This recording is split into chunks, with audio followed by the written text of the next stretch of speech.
The Up and Adam Show is sponsored by the TopFlix app. Discover your next favorite movie and TV series and where to stream it. Explore trending titles, popular trailers, entertainment news, and much more, all in one free app. Download it on the App Store today for free. Thank you and enjoy the video.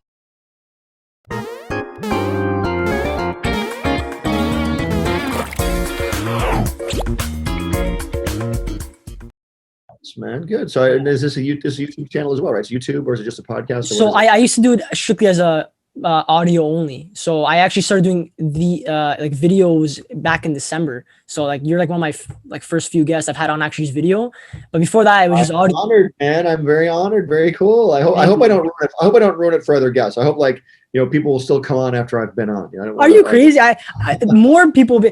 Honestly, Butch, I'm being real with you when I say this. When I growing up, like you were such a big inspiration. Like even like I didn't know you as a person, like face wise, because this is before Instagram and stuff. And I was a kid, right? I didn't really search up, who does who look like. But whenever the Fairly OddParents was on, it's created by Butch Hartman. Yeah, right. That name always resonated with me, and because you created a show that really stuck with me as a child, and really I can relate to a lot because. Again, yeah. Timmy Turner, like I'll get into it more after about the show, but Timmy Turner is a lot of people can relate to Timmy Turner's character, having that sometimes having that babysitter that's there, or parents that are kind of neglectful here and there, you know what I mean? And you just feel you're all alone. We wanted to make very, very clear with Timmy that his parents were there and they loved him, but they're parents, and like kids don't understand their parents. We tried to make the parents as non-understandable as possible. We tried to. To me, I thought the parents were originally just going to be very brief appearances on the show. We were never going to really even show them. But the more we brought Timmy's dad on and just made him this insane character, we're like, he's so funny. We got to keep Dad in there all the time. Oh, he's the best. And he's voiced by I forgot his name, but he's the guy who's on Ned's Declassified School Survival Guide. Yeah, Darren Norris did the voice of Cosmo, Timmy's dad, and Jorgen. He did Jorgen, yes. Jorgen von Strangle.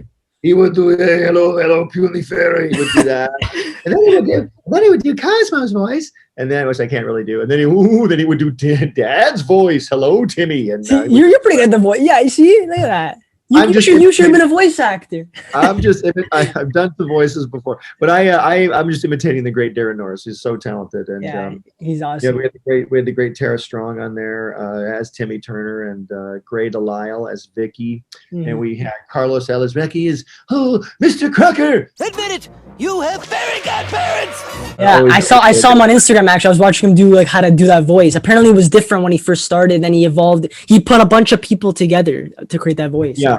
He said he combined Gene Wilder from Willy Wonka, and then he had a little Richard Dreyfuss in there, and then he kind of put them both together. So it's really, really funny the way he came up with that voice. Oh, that's awesome, man. Yeah, but it's, what's interesting to me is that you as a kid you watched a lot of Hanna-Barbera cartoons and all these shows, and you ended up in the early 90s working for them, which was pretty cool, which I read about, and from some of our younger viewers who don't know Hanna-Barbera, but they created a lot of cartoons, but you also did storyboard and character design for My Little Pony, which I thought was pretty interesting as well. That was in the 80s. Yeah, that was at Marvel Productions, and Marvel had a studio here in the Valley, in San Fernando Valley, and they we're doing the My Little Pony series. But I went to go to work at Marvel, and I'm like, man, this will be a blast. I'm going to get to do Spider-Man and the Hulk and Captain America. And they're like, no, we want you to be on My Little Pony. And so I got to go on that show. And then I worked at Hanna-Barbera. Hanna-Barbera, just so you know, they used to make shows like the Flintstones, Huckleberry Hound, Yogi Bear, the Jetsons, family cartoons, stuff, yeah. Oh, yeah, it's always Saturday morning cartoons. They owned Saturday morning, basically. This is again before the internet, so you can only see cartoons really one day a week, and it was on Saturday mornings. You could watch them after school on different channels too. But cartoons were really a rare commodity on television back then. But I got to work there. It was kind of a dream job going to Hanna-Barbera. Worked there. I worked on Dexter's Lab. I worked on Johnny Bravo. I worked on a show called Cow and Chicken. I met Seth. I worked with Seth MacFarlane. He and I worked together on Johnny Bravo for a while. Yeah, I read about that. Yeah, that's awesome. He sold Family Guy almost at the same time I sold Fairly OddParents, and so we kind of went two different ways. But Seth is amazing, so funny and talented, and obviously, and I met some great people, and really learned how to be not just an artist but a writer and a director and a producer as well.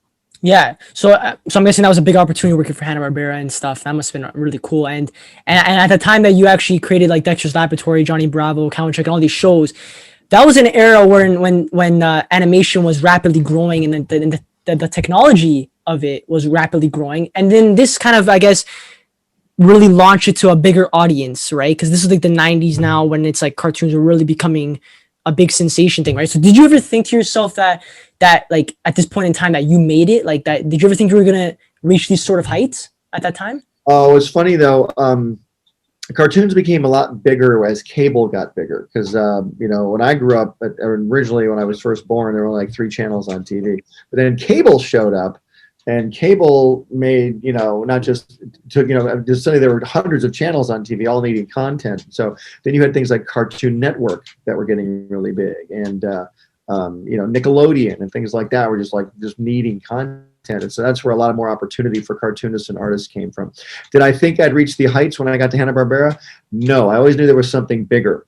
And I still believe there's something bigger even now, even where I've gotten now.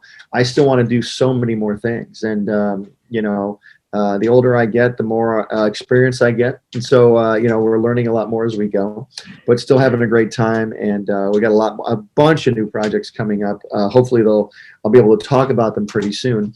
But I'm doing a brand new streaming service. We're launching a streaming service, hopefully sooner than later. It's I've been working on it for about 2.5 years now. It's called O Access Entertainment, and it's going to be a streaming service that is only family friendly, like just a family. Imagine a Netflix, but only family friendly stuff. Oh wow! And we want to give families an opportunity, because my daughters, I have 2 grown daughters, but when they were little, it was hard to find stuff for them to watch because we had to kind of go around all these shows that really weren't that appropriate for them. And so I want to just alleviate all of that, take all that out of the picture, and just let families have a great time watching some content. So we're working on that now. We got our beta test is underway. We'll be able to show that soon. And doing that. I just got so I'm going to start, instead of just doing one show at a time, I want to do dozens, hundreds. That's awesome. Yeah, and that really inspires me as a person because I'm always thinking the same way. Like my mind runs a mile a minute. I'll be honest with you, and sometimes I lose track of what I'm doing. But like I try to keep very organized and I prioritize my things. I know the feeling. Believe me, sir. I know exactly what you're going through, dude. Yeah, but it's good. But at my age, it's good because I'm always thinking the same way, and it's something that Matthew McConaughey once said at his Oscar speech. It always resonated with me when he said this. It was like, someone asked him one time as a kid, like, who's your hero? And he's like, I don't know. So he waited about 5 years. And then the guy asked him again, who's your hero? And he goes, it's me in 10 years. And then in 10 years, the guy's like, are you a hero? And he goes, no, is my hero's always 10 years more. He's like, and it keeps me with something to chase. Right. And that always made me exactly. And it's kind of what you're doing too, right? You're always telling at your age, right? We discussed you're 20 years old, right? So, or just over. Yeah, but I'm about 20. I'm about 24 now. Yeah, no, I'm 55 years old. No, honestly, though, Butch, you look great for your age. I'm not even just saying that, you do, and I would never think it. I would never think you're in your 50s. That's why I did this podcast. I knew you'd say something nice to me. Thank you. No problem. Trust me, dude, it'll happen to you. You will get to this age, and when you're here, I hope you can look back on your life and go, I'm really glad I did all those things, and I'm still going to keep going. I still don't think I've done as much as I'm capable of, and I think everybody else needs to realize that you're capable of so many things. Mm-hmm. You should try all of them, because why don't you just want to try them? I mean, what are you being? Don't be afraid. I know it's easy to say, don't be afraid. I just try and tell people not to, because if fear will always keep you held prisoner. Fear is like a chain around your ankle, and taking that chain off, you'll see how things can open up to you if you just get rid of the fear.